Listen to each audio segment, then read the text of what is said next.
Assalamualaikum warahmatullahi wabarakatuh. Perkenalkan, nama saya Taskia Dinda Putri dari Fakultas Ekonomi dan Bisnis Prodi Akuntansi dengan NIM 29022500005. Di sini saya akan mempresentasikan materi mengenai perpajakan untuk memenuhi ujian tengah semester dengan dosen pengampu Bapak Muhammad Taufan Nugroho, SSI MM. Di sini tentang materi perpajakan, saya akan membahas mengenai dasar-dasar perpajakan, timbulnya pajak terutang, jenis-jenis pajak penghasilan, dan pajak bumi dan penghasilan. Pertama, kita akan membahas mengenai dasar-dasar perpajakan. Nah, di dasar-dasar perpajakan ini dibagi lagi nih oleh saya menjadi 4 kriteria. Yang pertama, kita akan membahas mengenai apa sih definisi pajak dan asas-asas perpajakan. Lalu, apa aja fungsi dari pajak? Ada juga jenis-jenis pajak, lalu tarif-tarif pajak. Di sini pertama kita akan bahas mengenai definisi pajak dan perpajakan. Definisi pajak sendiri adalah pajak merupakan iuran rakyat kepada kas negara berdasarkan undang-undang atau yang dapat dipaksakan dengan tidak mendapatkan jasa timbal balik atau kontraprestasi yang langsung dapat ditunjukkan. Nah, di sini yang mana artinya kita sebagai pembayar iuran tidak mendapat prestasi atau hasil pajak secara langsung. Lalu, hal ini hasil iuran kita digunakan untuk membayar pengeluaran umum negara. Hal ini seperti membiayai pengeluaran-pengeluaran yang berhubungan dengan tugas negara dan penyelenggaraan pemerintah. Di sini ada asas-asas perpajakan. Di sini saya membagi menjadi 7 asas. Yang pertama, asas kebangsaan. Asas ini berdasarkan pengenaan pajak pada setiap orang yang lahir dan tinggal di Indonesia untuk membayar pajak sesuai ketentuan yang berlaku. Hal ini juga berlaku untuk warga negara asing atau WNA yang tinggal atau menetap di wilayah Indonesia lebih dari 183 hari dalam jangka waktu 12 bulan tanpa pernah sekalipun meninggalkan negara dari tugasnya dan tugas negara yang menyelenggarakan pemerintah. Yang kedua, ada asas umum. Pajak di Indonesia didasarkan pada keadilan umum, yang artinya pengenaan pajak ini dari dan untuk masyarakat untuk kepentingan umum, seperti pembangunan fasilitas umum. Yang ketiga, asas sumber. Asas sumber merupakan dasar pemungutan pajak yang berpedoman pada tempat perusahaan berdiri atau tempat tinggal wajib pajak. Artinya, pajak yang dipungut di Indonesia hanya diperuntukkan untuk wajib pajak yang tinggal dan bekerja di Indonesia. Jadi, jika terdapat wajib pajak WNI yang bekerja di perusahaan asing atau luar negeri nih dan mendapat penghasilan di luar negeri, maka wajib pajak tersebut tidak wajib dikenai pajak penghasilan pemerintah Indonesia. Begitupun sebaliknya, jika WNA bekerja di Indonesia, maka dikenakan pajak oleh pemerintah Indonesia. Tapi di sini kita harus memperhatikan poin-poin lainnya.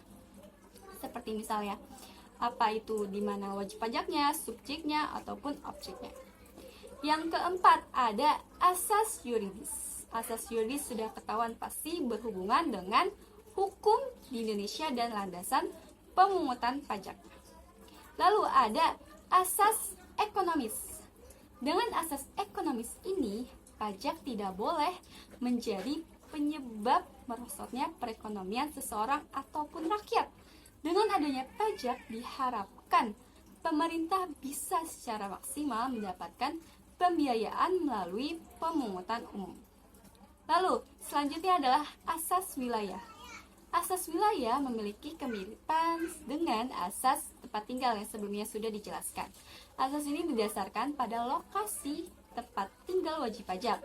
Jadi wajib pajak yang memiliki objek pajak dalam bentuk apapun selama masih di dalam wilayah Indonesia dan dikenakan pajak yang berlaku sesuai dengan ketentuan yang berlaku. Sama halnya dengan WNA yang memiliki aset objek pajak di Indonesia, maka akan dikenakan peraturan perpajakan yang berlaku di Indonesia. Nah, di sini berarti asas wilayah itu lebih mencondongkan ke objek pajaknya. Yang terakhir ada asas finansial. Dengan asas ini, besar pemungutan pajak yang dikenakan ditentukan berdasarkan keadaan finansial atau keuangan yang besar pendapatannya diterima oleh wajib pajak. Jadi wajib pajak yang memiliki pendapatan misalnya 50 juta rupiah akan dikenakan besaran pajak yang lebih kecil daripada wajib pajak yang memiliki pendapatan misalnya 1 miliar rupiah. Kemudian berdasarkan asas ini juga penetapan pemungutan pajak yang dibayarkan harus lebih kecil dari pendapatan.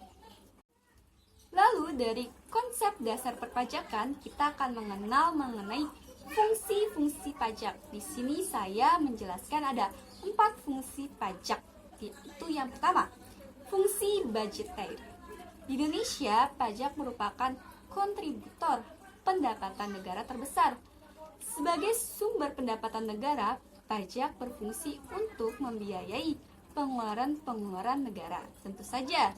Nah, untuk membiayai pembangunan, uang dikeluarkan dari tabungan pemerintah, yakni penerimaan dalam negeri dikurangi pengeluaran rutin. Tabungan pemerintah ini dari tahun ke tahun harus ditingkatkan sesuai kebutuhan pembiayaan pembangunan yang semakin meningkat, dan ini terutama diharapkan oleh dari sektor pajak. Yang kedua ada fungsi pajak mengatur. Pajak berfungsi sebagai alat untuk mengatur masyarakat atau melaksanakan kebijakan pemerintah dalam bidang sosial dan ekonomi. Nah, di sini ada contohnya nih. Misalnya, memberikan insentif pajak atau tax holiday untuk mendorong peningkatan investasi di dalam negeri. Bisa juga kita mengenakan pajak yang tinggi terhadap minuman keras untuk mengurangi konsumsi minuman keras. Lalu misalnya ada lagi pengenaan pajak 10% atas ekspor untuk mendorong produk di dalam negeri, dan masih banyak lagi. Lalu ada fungsi budget, ada fungsi pajak yang lainnya. Nah, di sini ada fungsi stabilitas. Dengan pajak, pemerintah memiliki dana untuk menjalankan kebijakan yang berhubungan dengan stabilitas harga. Hal ini merupakan membuat inflasi dapat dikendalikan dan perekonomian berjalan stabil. Karena fungsi stabilitas sendiri merupakan fungsi untuk menstabilkan negara, maka inflasi sangat menjadi topik yang pasti ada di dalam itu. Salah satu contohnya, fungsi ini terkait dengan nilai tukar rupiah mengalami penurunan terhadap dolar Amerika Serikat. Jika pemerintah ingin memanfaatkan pajak sebagai instrumen stabilitas perekonomian, maka pemerintah bisa mengeluarkan kebijakan perpajakan yang mendukung penguatan rupiah seperti meningkatkan bea cukai atau bea masuk maupun PPN impor. Yang terakhir ada fungsi retribusi pendapatan. Fungsi ini membuka lapangan pekerjaan. Dengan bertambahnya lapangan pekerjaan tentu maka semakin banyak pula penyerapan tenaga kerja sehingga pendapatan masyarakat pun dapat diperoleh secara rata. Setelah kita membahas mengenai fungsi-fungsi pajak, di sini juga akan ada jenis-jenis pajak. Di sini ada 3 dibagi kriterianya. Yang pertama, berdasarkan penerimaan pajaknya, lalu berdasarkan lembaga pemungutnya, ada juga pajak menurut sifatnya. Pertama kita akan bahas mengenai pajak berdasarkan penerimaan perpajakan. Dibagi lagi nih jadi 2, pajak langsung dan pajak tidak langsung. Nah, kalau pajak langsung yaitu pajak yang harus ditanggung sendiri oleh wajib pajak dan pembebanannya tidak dapat dilimpahkan kepada pihak lain. Contohnya PPh atau pajak penghasilan. Nah, lalu pajak tidak langsung. Pajak tidak langsung sendiri yaitu pajak yang pembebanannya dapat dilimpahkan kepada orang lain. Contohnya PPN atau pajak pertambahan nilai. Selanjutnya ada jenis pajak menurut sifatnya. Di sini dibagi lagi jadi dua, pajak subjektif dan pajak objektif. Pajak subjektif yaitu pajak yang berpangkal atau berdasarkan pada subjeknya. Dan selanjutnya dicari nih syarat objeknya dalam arti memperhatikan keadaan dari si wajib pajak itu. Nah, lalu ada pajak objektif. Pajak objektif yaitu pajak yang berdasarkan objeknya atau bendanya nih, tanpa memperhatikan keadaan dari wajib pajak itu sendiri. Yang ketiga, jenis pajak berdasarkan lembaga pemungutannya. Di sini ada pajak pusat dan pajak daerah. Nah, kalau pajak pusat yaitu pajak yang dipungut oleh pemerintah pusat dan digunakan untuk membiayai rumah tangga negara. Contohnya ada PPN, PPh, nilai dan pajak penjualan atas barang mewah. Nah, kalau pajak daerah sendiri yaitu pajak yang dipungut oleh pemerintah daerah dan digunakan untuk membiayai rumah tangga daerah. Pajak daerah diatur dalam Undang-Undang Nomor 28 Tahun 2009. Jadi bedanya jika pajak pusat untuk membiayai rumah tangga negara, nah kalau pajak daerah untuk membiayai rumah tangga dari daerah tersebut. Selanjutnya akan membahas mengenai tarif pajak. Di sini dibagi menjadi 4. Akan saya jelaskan satu persatu.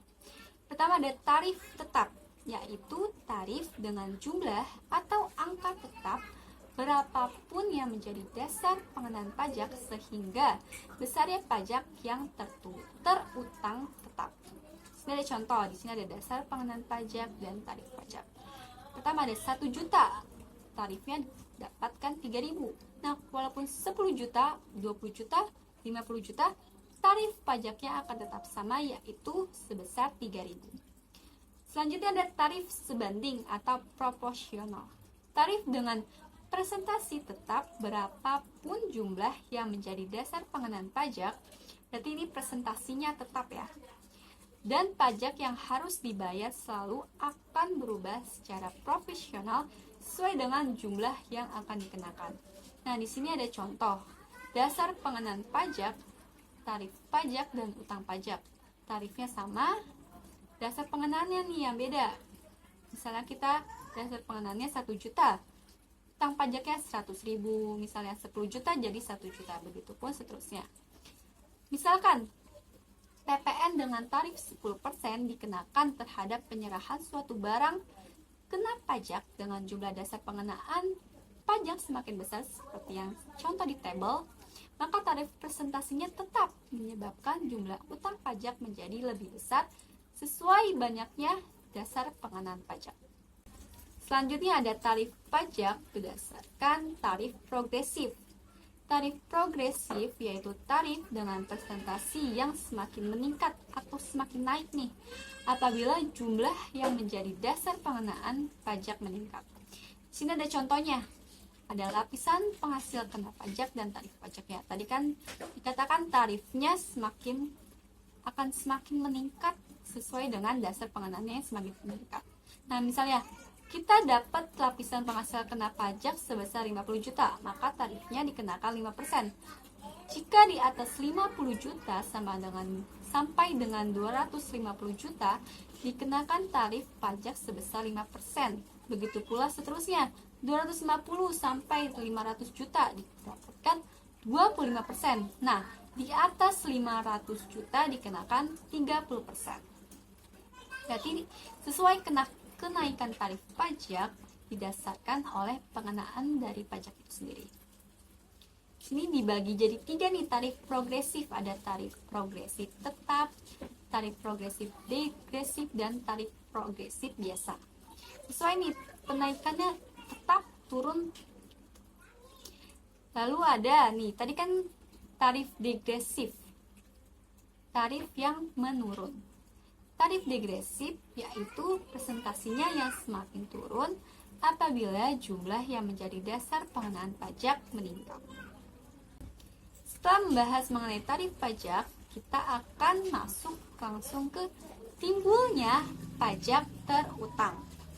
Pajak terutang.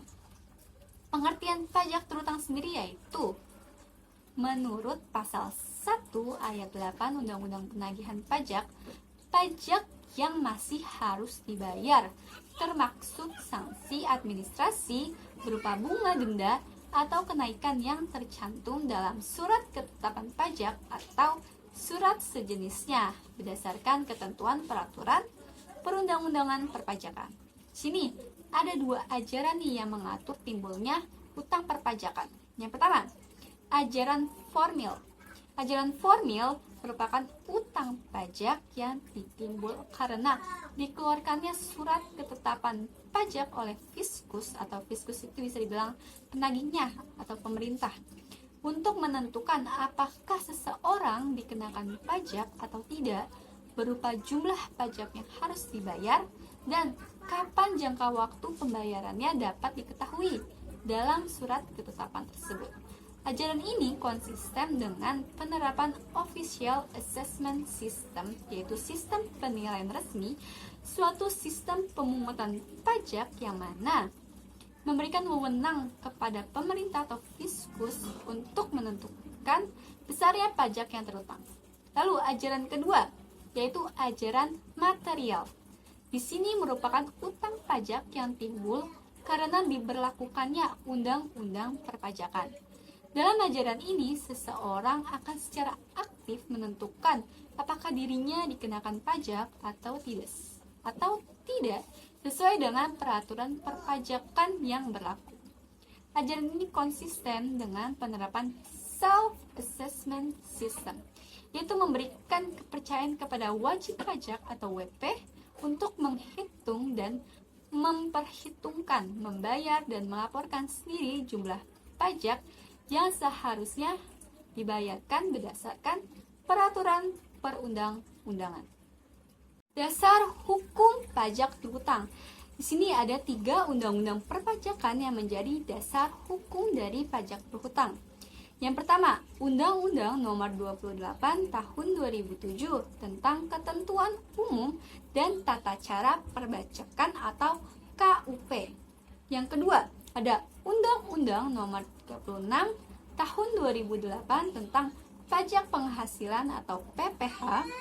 Yang ketiga ada Undang-Undang Nomor 42 Tahun 2009 tentang Pajak Pertambahan Nilai atau PPN dan Pajak Penjualan atas Barang Mewah atau PPNBM. Setelah kita ketahui mengenai dasar pajak terutang, maka kita bisa lihat jenis-jenis dari pajak terutang.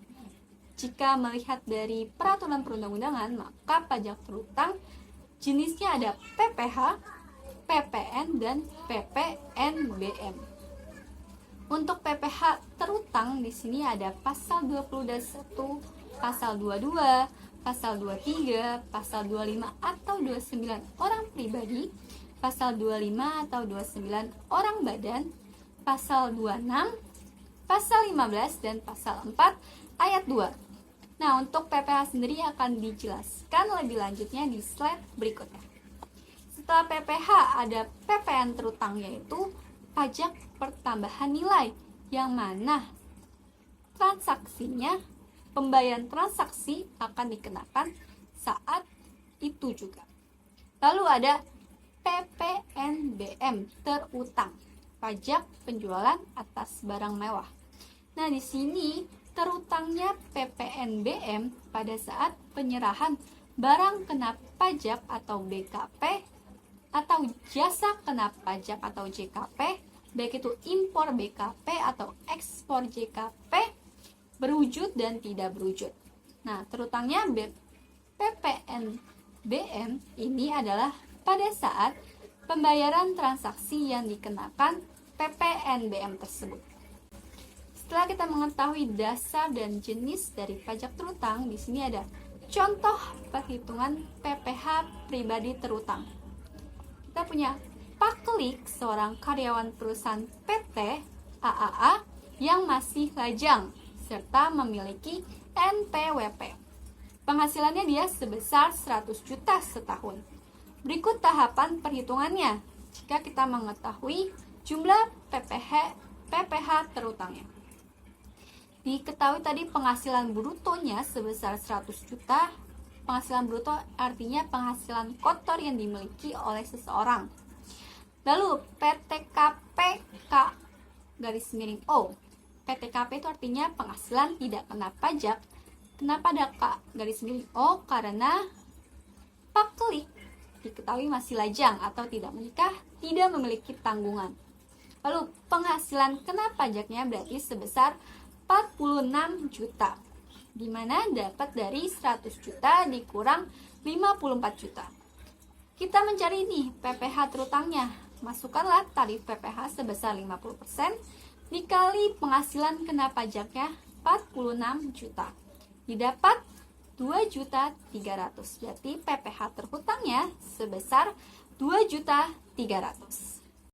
Selanjutnya adalah hapusnya hutang pajak dapat terjadi karena di sini ada 6. Yang pertama, pembayaran. Hutang pajak diselesaikan dengan cara pembayaran pajak dilakukan oleh wajib pajak. Yang kedua ada kompensasi. Hutang pajak diselesaikan dengan kompensasi pajak yang telah dilakukan. Yang ketiga ada daluarsa. Hutang pajak diselesaikan dengan berakhirnya masa pajak atau sudah kadaluarsa pajaknya, pajak hutangnya. Lalu ada pembebasan. Hutang pajak selesai karena ada kebijakan pembebasan pajak. Yang kelima adalah penghapusan. Hutang pajak diselesaikan dengan cara penghapus. Lalu terakhir ada pengecualian pajak, yang mana pajak itu dikecualikan. Setelah hapusnya, di sini ada penetapan dan ketetapan wajib pajak.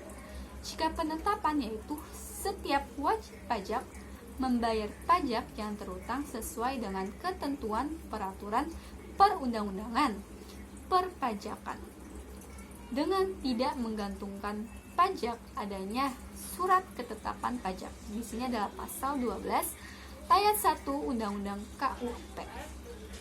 Jumlah pajak terutang menurut surat pemberitahuan yang disampaikan oleh wajib pajak adalah jumlah pajak yang terutang sesuai dengan ketentuan peraturan perundang-undangan perpajakan, yang mana tadi sama pasal 12 ayat 2 UU KUP. Ada juga nih ketetapan, tadi kan penetapan. Nah, di sini ketetapan. Apabila Direktur Jenderal Pajak mendapatkan bukti jumlah pajak yang terutang menurut surat pemberitahuan sebagaimana dimaksud pada ayat 2, tidak benar. Direktur Jenderal Pajak menetapkan jumlah pajak yang terutang atau pasal 2 ayat 3 Undang-Undang KUP. Materi selanjutnya mengenai jenis-jenis pajak penghasilan atau PPh. Di sini ada 7 jenis dari PPh. Ada pasal 21, pasal 22, pasal 23, pasal 24 dan pasal 26, pasal 25, pasal 15 dan pasal 19, yang mana akan saya jelaskan di slide-slide berikutnya. Pertama, kita akan membahas mengenai PPh pasal 21, yang mana ini merupakan pajak atas penghasilan berupa gaji, upah, honorarium, tunjangan, dan pembayaran lainnya yang sehubungan dengan pekerjaan atau jabatan, jasa, dan kegiatan lainnya yang dilakukan oleh wajib pajak orang pribadi dalam negeri. Sini ada subjek dari pajak pasal 21. Pertama ada pegawai, penerima pensiunan, penerima honorarium, penerima upah, dan lainnya yang mana menerima atau memperoleh penghasilan. Lalu objek dari PPh pasal 21 ya pastinya penghasilan yang teratur, penghasilan tidak teratur, yaitu berupa upah harian, upah mingguan, satuan maupun borongan. Lalu ada tarif pajak dari pasal PPh 21, yaitu jika tarif 5% untuk penghasilan 0 sampai 50 juta, tarif 15% untuk 50 juta sampai 250 juta, lalu tarif 25% untuk penghasilan 250 juta sampai 500 juta, lalu tarif 30% untuk 500 juta dan selebihnya. Jadi jika dia udah melebihi dari 500 juta atau 500 juta, dia dikenakan tarif sebesar 30%. Kita masuk ke PPh pasal 22. PPh pasal 22 biasanya dikenakan kepada badan usaha tertentu, baik usaha milik pemerintah maupun usaha swasta yang kegiatannya berhubungan dengan perdagangan ekspor dan impor dan juga penjualan barang mewah. Nah, pihak-pihak pemungut PPh 22 seperti badan pemerintah pusat atau daerah, badan-badan tertentu yang berhubungan dengan kegiatan bidang ekspor dan impor, lalu ada juga wajib pajak tertentu yang melakukan penjualan barang mewah. Dari PPh pasal 22 kita masuk ke PPh pasal 23. Nah, pasal 23 ini yaitu pajak yang dipotong oleh pemungut pajak yang dikenakan pada penghasilan atas penyerahan jasa, hadiah, royalti dan lain sebagainya yang telah dipotong oleh PPh pasal 21. Umumnya penghasilan jenis ini terjadi saat adanya transaksi antara pihak yang menerima penghasilan, yaitu berupa penjual atau pemberi jasa ke pemberi penghasilan. Sini ada subjek dari pasal 23 sendiri seperti penanam modal, penyewa aset fisik dan finansial, keterlibatan dalam pekerjaan yang berhubungan dengan pemberian jasa. Sedangkan untuk tarif pajak PPh pasal 23 sendiri yaitu 15% untuk bruto atas dividen, bunga, royalti dan hadiah. Lalu tarif 2% dari jumlah bruto sebelum PPN bagi yang tidak memiliki NPWP dikenakan tarif 100% lebih tinggi. Setelah pasal PPh 23 kita masuk ke PPh pasal 24. Nah, PPh pasal 24 sendiri adalah kredit pajak di dalam negeri atas pajak yang terutang atau dibayar di luar negeri berkenaan dengan usaha atau kegiatan di luar negeri. Jadi bisa dikatakan juga PPh ini pasal 24 dikenakan apabila ada usaha di luar negeri namun dia berdomisili di Indonesia, maka dikenakan pajak dalam negeri yaitu PPh pasal 24. Lanjut ke PPh pasal 26.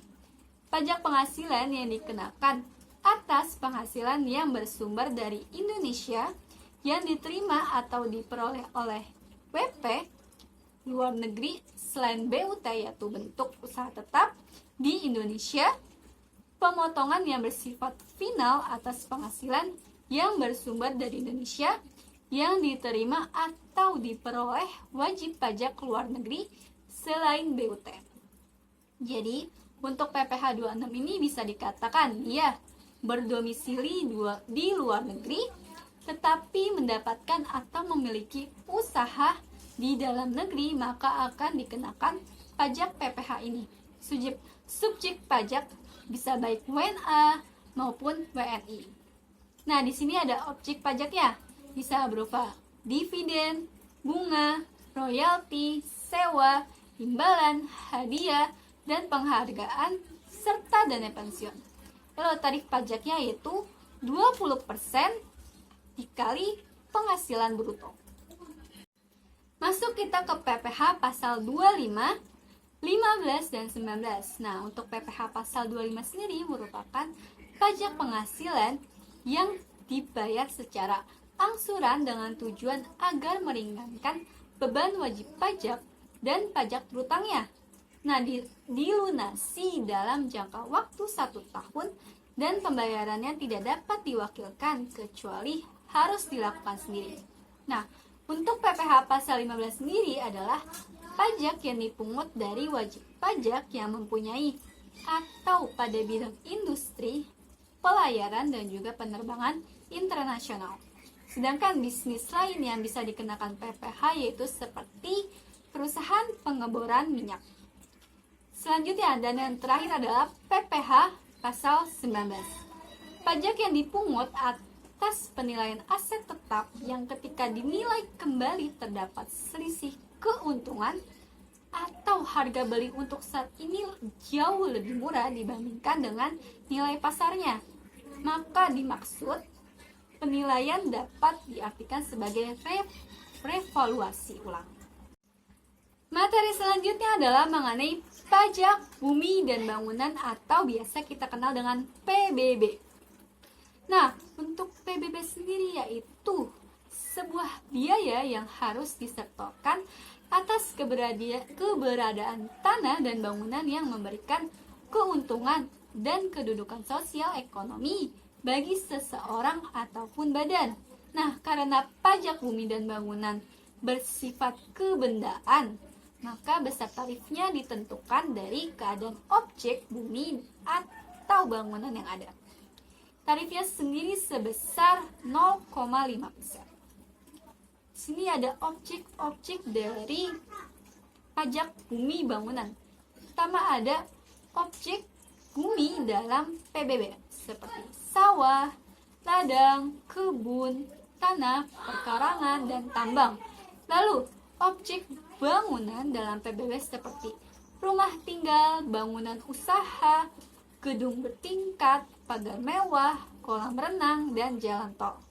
Nah, di sini tadi udah ada objek-objek. Nah, ada juga bukan objek dalam PBB. Ada 3 untuk kepentingan umum seperti ibadah, untuk ibadah, kesehatan, lalu juga misalnya untuk pendidikan. Lalu ada menjaga flora dan fauna seperti taman nasional, taman-taman yang biasanya memang diperuntukkan untuk flora dan fauna. Lalu ada juga yang dipergunakan oleh perwakilan negara seperti kedutaan. Tadi sudah ada pengertian dari PBB. Lalu di sini ada dasar hukum pajak PBB sendiri yang diatur dalam undang-undang di Indonesia. Seperti Undang-Undang Nomor 12 Tahun 1994, lalu ada Undang-Undang Nomor 28 Tahun 2009. Dasar pengenaan pajak PBB biasanya disebut nilai jual objek pajak atau NJOP dan dihitung berdasarkan harga rata-rata atau harga dasar pada saat melakukan transaksi jual beli. Dasar pengenaan pungutan ini ditetapkan oleh Menteri Keuangan.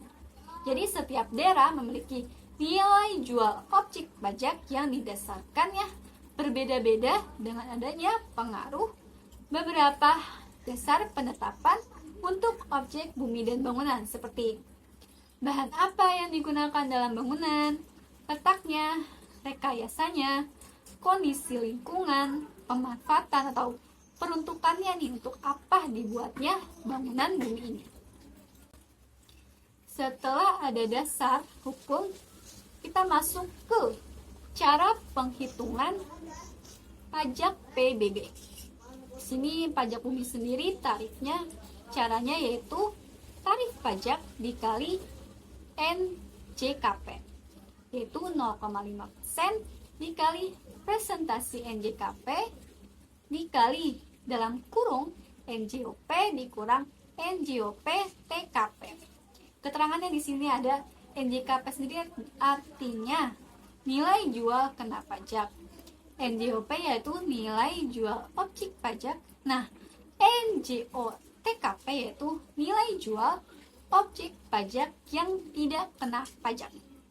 Contohnya, wajib pajak A mempunyai sebidang tanah dan bangunan yang NJOP-nya sebesar 20 juta dan NJOP-TKP untuk daerah tersebut yaitu 2 juta. Maka besarnya pajak terutang untuknya adalah 0,5% dikali 20%. Mengapa di sini 20%? Karena NJOP atau nilai jual objek pajaknya kurang dari nilai 1 miliar. Nah, kalau lebih dari 1 miliar, maka akan dikenakan sebesar 40%. Di sini berhubung NJOP-nya sebesar 20 juta saja. Jadi dikenakan sebesar 20%. Setelah dikali, lalu untuk mencari NJOP dikurang NJOP TKP. 20 juta dikurang 2 juta, maka didapatlah sebesar 8.000. Mungkin itu saja presentasi mengenai materi perpajakan untuk memenuhi ujian tengah semester. Kurang lebihnya mohon maaf. Wabillahi taufiq wal hidayah. Wassalamualaikum warahmatullahi wabarakatuh.